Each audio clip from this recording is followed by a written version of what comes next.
People like GUMI, if Nigeria was an ideal society, it should not be walking freely on the street. I have no apology for this position. But because the government is complicit, that's why people like GUMI are still free. That's why they are free. There can be no rationalization for what these barbaric animals are doing to our nation, to what they are doing to little kids. These guys recruit little kids into terrorism as foot soldiers. Someone that justifies, someone that promotes. If somebody comes out and say, but it is better for bandits to kidnap people than to kill soldiers. Or to kill school children than kill soldiers. Yes, to kill school children than to kill soldiers. The paying ransom to bandits is not bad. How else do you describe such a person? Somebody who justifies, who says that terrorists have genuine grievances. That government should, it's only in Nigeria that government forgives terrorists. Terrorists should never be forgiven. And terrorists don't repent. Terrorists do not repent.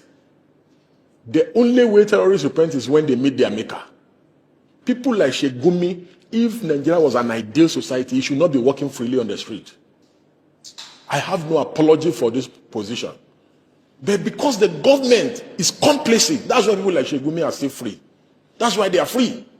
There can be no rationalization for what these barbaric animals are doing to our nation, to what they are doing to little kids. These guys recruit little kids into terrorism as foot soldiers and as shields, as human shields. So there should be no one in Nigeria should justify. Fact check, go and check all his previous videos. That because I'm now calling him out, he's now worried. Because I've called for his arrest, he's now worried. He does not eradicate all the pro-banditry, pro-terrorism stand he has taken in the past. He has also tried to say that government knows where the terrorists are and they know them by name. Why do you think government is reluctant to go after him? I'm inclined to agree with him on this issue. That's why I said both him and the government, they are complicit. That's why government will not arrest him.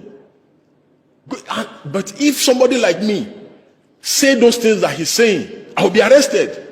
Nnamdi Kanu was arrested for far less things that GUMI has said, far less promotion that GUMI has said. Can you quantify the number of people killed by people that GUMI has been supporting to the people that have died in the southeast? Can you quantify? Can you quantify the amount of kidnappings in the southeast that has happened in the southeast compared to the people that GUMI is supporting? Can you quantify? So this is what we are saying, that the government collude with them. Because the only reason why these things can persist is because of government collusion. So I'm convinced, and I'm inclined to agree with GUMI, that yes, indeed, government is involved, according to his testimony. Because, of course, he will know, because he's the one that takes them to go and meet the bandits. All right, El-Rufai has been undergoing trial without trial. He's been in and out of court and then without trial. Some persons are alleging persecution. Some persons are alleging justice visiting him. Do you think, or do you agree with those who said he's been persecuted by President Bola Tinubu? I think it's a mixture of both, in my view. My answer would be a mixture of both. While I agree that it's looking more or less like persecution than persecution, but I also believe that it's karma, some form of karma has come to El-Rufai. Because I wouldn't want to dwell too much on it, because I've just been subpoenaed by the court, one of the courts where he's standing trial. I don't know the basis of the subpoena, but I think I have an idea, but I don't want to talk about it because it'll be sub judice. However, we all know the antecedents of El-Rufai when he was governor in Kaduna. He committed a lot of excesses, a lot. But should that give justification for not granting him bail? Should that give justification for moving him from court to court? Is this not akin to trying to silence the opposition? Bail is not an escape of justice. When a defendant is standing trial, the idea of bail is that he's given bail so that he can properly prepare for his defense. And after all, he's presumed innocent, according to Section 36 of our Constitution, that anyone who has been alleged or suspected to have committed any crime, no matter how grievous the crime, that the person shall be presumed innocent. In fact, you are not even supposed to put up a defense, that you can just simply say, I have nothing to say. It is he who alleges that must prove. The burden and the onus is always on the person who is alleging that El-Rufai has committed a crime.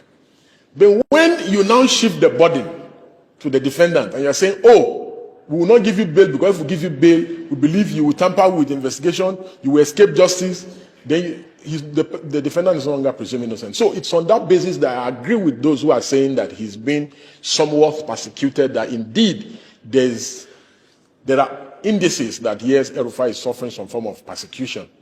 But again, many people will say that when Nigerians make that prayer, that may Nigeria not happen to you. These are the things that Nigerians are praying against. That may they not be victims of kidnap and may they not be gunned down by the police. You've always